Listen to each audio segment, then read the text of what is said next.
For this next problem, we've got tangent raised to the power of 4, secant raised to the power of 6. So in the last example, we talked about, well, if tangent has an odd power and there are secants involved, then we could just borrow one from tangent and secant and we knew what to do. In this case, we don't have that same setup.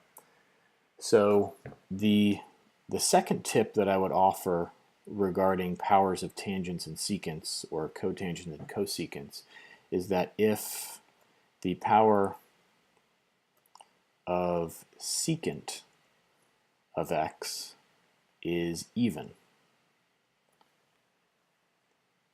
so if secant of x is even, what we are going to do is we are going to borrow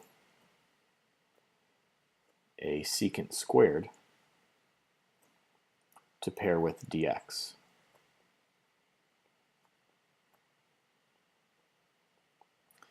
And then the rest we're just going to put as tangents. So the rest will be tangents. I guess I should probably also say if the power of secant is even and tangent of x is not odd, because if the tangent of power was odd, we would have wanted to use the previous approach. All right, so let's get started here to see what this look. So we've got, if we borrow a secant squared, that's going to leave us with tangent to the power of 4x, secant to the power of 4x, and then we take that secant squared and put it with the dx. Once again, this is going to be our du.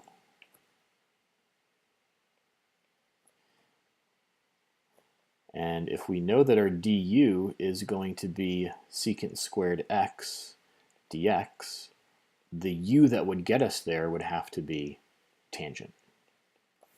So that's why we put the rest in terms of tangent. So we'll go ahead and we'll try that out next.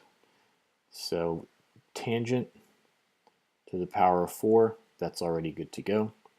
Now secant to the power of 4. If we rewrite this as secant squared, and we got our secant squared dx, now we can use the Pythagorean identity to write this as tangent to the power of 4, and then we've got, so this would end up being 1 plus tangent squared x, quantity squared, secant squared x dx. Now we're clear to do our u sub, and that's going to yield u to the power of 4 times 1 plus u squared squared du. And just as a note, oftentimes a really common mistake with these problems is you're so into the u substitutions and the trig functions, you forget that something like that needs to be squared out. So we're going to need to do that first before we can move on with integrating. So that's going to yield u to the power of 4 times 1 plus 2u squared plus u to the 4th du.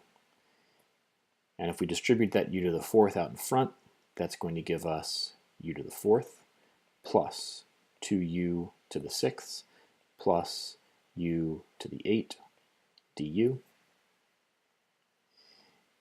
Integrating each of these will give us 1/5 u to the power of 5 plus 2/7 u to the power of 7 plus 1/9 u to the power of 9 plus c.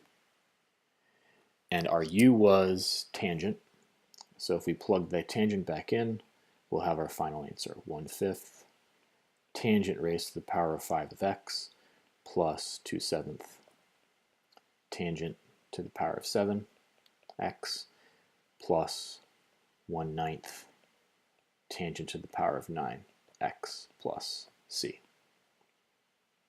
And that would be our solution. So Another mechanism for dealing with these types of integrals with tangents and secants, when we come across a scenario where the tangent power is not odd, but the power of secant is even, then we can go about it in that fashion.